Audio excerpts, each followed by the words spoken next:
ఆర్ఎంపీలకు గంట హామీ. స్థానిక టీడీపీ కార్యాలయంలో ఆర్ఎంపీ గ్రామీణ వైద్యుల నియోజకవర్గ స్థాయి సమావేశం జరిగింది. ఈ సమావేశంలో ఆర్ఎంపీలను ఉద్దేశిస్తూ మాజీ మంత్రి గంటా శ్రీనివాసరావు మాట్లాడుతూ, ఆర్ఎంపీ వైద్యులు ఎన్నో దశాబ్దాలుగా గ్రామీణ ప్రజలకు వైద్య సేవలు అందిస్తున్నారని, వీరే అసలైన వాలంటీర్లని, ప్రజలకు గ్రామీణ ప్రాంతాల్లో ఉన్న సమస్యలు, ప్రజల ఇబ్బందులు వీరికి బాగా తెలుస్తాయని తెలిపారు.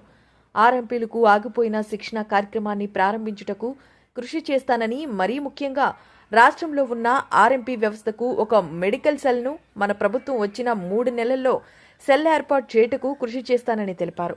గంటా శ్రీనివాసరావు పిలుపు మేరకు జరిగిన ఈ సమావేశంకు రాష్ట్ర ఫెడరేషన్ గౌరవ సలహాదారులు ఐఏఎం డాక్టర్ ఎన్ఎల్ రావు, ఉత్తరాంధ్ర వ్యవస్థాపకుడు జగ్గం జోషి, టీడీపీ పార్టీ నియోజకవర్గ ఇన్ఛార్జ్ విజయబాబు పాల్గొని సభను నడిపించారు.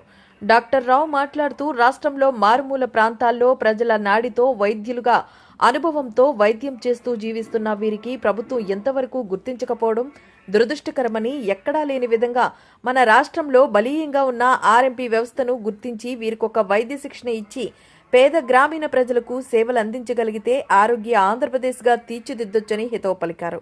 ఈ కార్యక్రమంలో జనసేన నాయకులు సందీప్, బీజేపీ నాయకులు రామనాయుడు, జోనల్ కార్యదర్శిని ఎన్ సుగ్నేశ్వరి, నియోజకవర్గ మండల నాయకులు కెఎన్ రావు, సుధాకర్ రెడ్డి, పచ్చిపులుసు కనకారావు, పి రామకోటేశ్వరరావు, ర్యాలీ అప్పారావు, ఈ రామకృష్ణ, అప్పలకారు రెడ్డి, మహిళా నాయకులు విజయలక్ష్మి, వరలక్ష్మి, రేవతి తదితరులు పాల్గొన్నారు.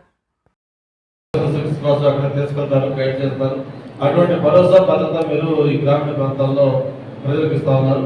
అంతేకాకుండా ఈరోజు ప్రభుత్వం చెప్పుకుంటా ఉంది వాలంటీర్స్. ఈరోజు ఈ వాలంటీర్స్ ఎలాగైతే సర్వీస్ మీద వాటిని మేము చాలా చేస్తా ఉంటున్నారో, ఆ వాలంటీర్స్ కంటే ఎక్కువ సర్వీసెస్ నిజమైన వాలంటీర్స్.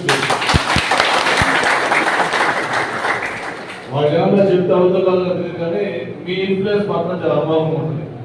చాలా అద్భుతంగా మీరు ఇన్ఫ్లుయెన్స్ చేయగలరు ఆ గ్రామీణ ప్రాంతంలో ఈ పల్లెటూరులంతా. కాబట్టి మీరు చాలా కీలకమైన దీంట్లో ఉన్నారు. మీకు ఒకటే కోరేది, ఈ రాష్ట్రానికి మళ్ళీ ఒక మంచి భవిష్యత్తు కావాలి.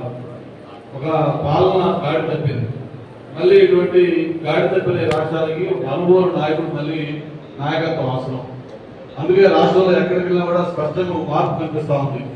ఏదో ఆయన ఒక ఛాన్స్ అని చెప్పి అడిగాడు, ఏదో చేస్తారు అత్యంత సత్వం చూపించి మనకు అనేక రకాలు చెప్పారు. నిజమే కదా, రాజశేఖర్ 9,000 కోట్ల రూపాయలు తాలూకా మందులు ఈ రాష్ట్రంలో అందరికి వెళ్ళకి కనుక వెళ్ళగలిగితే అప్పుడు ఏం చేస్తారు అంటే ఆ మందులు స్వేచ్ఛగా రానివ్వరు.